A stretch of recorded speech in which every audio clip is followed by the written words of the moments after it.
გაატარეს ხელიზაფხული ეგვიპტეში ინტერკონტინენტალთან ერთად. ხურგადა ეგვიპტის ოაზისი. დაგვიკავშირდით.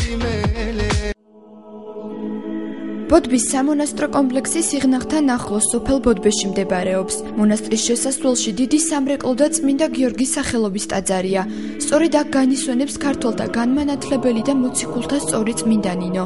მეფე მირიანმა ეკლესია წმინდანის გარდაცვალების ადგილას ააგო. იმ დროიდან მოყოლებული ბოდბის მონასტერი ქართველ მეფეთა და დიდებულთა უპირველესი ზრუნვის საგანი იყო. მიძინების შემდეგ მირიან მეფე სურდა მისი გადაცვენება მცხეთაში და სვეტიცხოველში დაფლა, რადგან მაშინ სვეტიცხოველი იყო საქართველოს ყველაზე დიდი სიწმინდე. მაგრამ როგორც წმინდანინოს ცხოვრებაში ამოთხრობილი ორაცმა კაცმა ძრავი როყო მის სასიკვდილოს არ ეცელს და ეს ჩათვალეს ნიშნად იმისა, რომ წმინდანინოს განსასვენებელი აქ უნდა ყოფილიყო. ფრესკა არის მე-17 საუკუნის ყველაზე გვიანდელი, როგორც ფიქრობენ მეცნიერები. და ბოლოს წმინდანინოს საფლავი გამოჩნდა მე-20 საუკუნეში. წმინდა ნინოს საფლავი ტაძრის სამხრეთ ნაწილში მდებარეობს. წმინდანის საფლავზე წირვა-ლოცვა ყოველდღიურად აღევლინება. ბოდბის მონასტრის დასათვალიერებლად ყოველწლიურად უამრავი ტურისტი ჩამოდის. უცხოელი სტუმრების დიდ ყურადღებას წმინდანის მარმარილოს ლუსკუმით გაწყობილი სავანე იქცევს. სამონასტრო კომპლექს ტურისტულ ჯგუფთან ერთად ფერეიდნელი ქართველები ესტუმრნენ. კახეთი ძალიან ლამაზი მხარეა, აქ ტემპერამენტიანი და თბილი ხალხი ცხოვრობს. ბოდბის მონასტერიც ძალიან მოგვეწონა, შესანიშნავი ტაძარია. ბოდბემ ჩვენზე დიდი შთაბეჭდილება მოახდინა. აქაურობა სიმწვანეშია ჩაფლული და ჩვენს თვალწინ წარმოუდგენლად ლამაზი ხედი იშლება. მონასტრის ერთ-ერთი მთავარი სიწმინდე ივერის ღვთისმშობლის სასწაულმოქმედი ხატია. ხატი კომუნისტების დროს საავადმყოფოდ გადაკეთებულ მონასტერში რენტგენის კაბინეტში მაგიდად გამოიყენებოდა.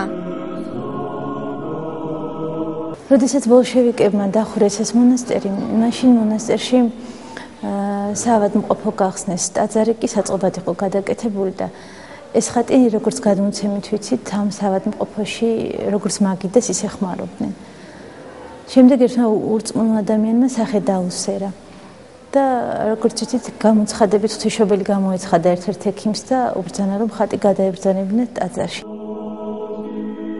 კომუნისტების მიერ დარბეული უძველესი ტრადიციების მქონე ბოდბის ტაძარი 1991 წელს აღადგინეს. ტაძარს არესტავრაციო სამუშაოები ახლაც უტარდება.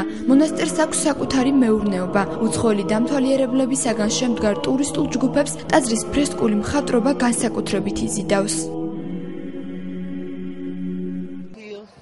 მე ტურისტული გუნდის ლიდერი ვარ საქართველოში სამოგზაუროდ ისრაელიდან ჩამოვედით. თქვენი ქვეყნის შესახებ ბევრი მსმენია, ვიცი რომ საინტერესო ისტორია და კულტურული ძეგლები გაქვთ. წმინდა ნინოს ტაძარმა ძალიან მოგხიბლა საოცარი დეკორაციები და ფრესკები კახეთის გარდა ვგეგმავთ რომ ყაზბეგსა და თბილისს ვეწვიოთ.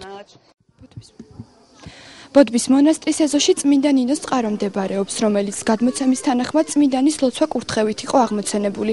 ამ წყაროზე დღესაც ბევრი ადამიანი მოდის და წყაროში ჩასვლის შემდეგ სულიერად და ხორციელად განიკურნება. კომუნისტური რეჟიმის დროს წყარო დაიკარგა და შემდეგ ღრმად ხევში ამოხეთქა.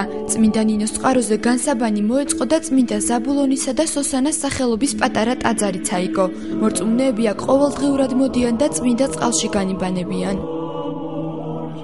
მე ძალიან მინდა ჩავიდე წყალში და ძალიან მომწონს წმინდის. მე იმიტომ მოვედი ამ წყაროზე, რომ ამ წყალს აქვს ძალიან დიდი ძალა და მადლი. ყველა ადამიანის განკურვა შეიძლება. რა თქმა უნდა, ვისაც რწმენა აქვს და ვინც მაგალითად არის კეთილი ღმერთის მიმართ. წმინდა ნინოს წყაროზე ჩამოვედი მესამეც, ძალიან დიდი მადლის მატარებელია ეს ადგილი და ძალიან ბევრი მაკურნებელი ამბავი გამიგია ამ წყალთან დაკავშირებით. ყველა შეგეწიოთ წმინდა ნინოს მადლი. 2010 წელს სრულიად საქართველოს კათოლიკოს პატრიარქის ილია მეორის ლოცვა კურთხევით ბოდბის მონასტერში წმინდა ნინოს სახელობის დიდი ტაძრის მშენებლობა დაიწყო. სამუშაოების დასრულების შემდეგ ბოდბის მონასტერს მალე კიდევ ერთი წმინდა ნინოს სახელობის ტაძარი შეემატება.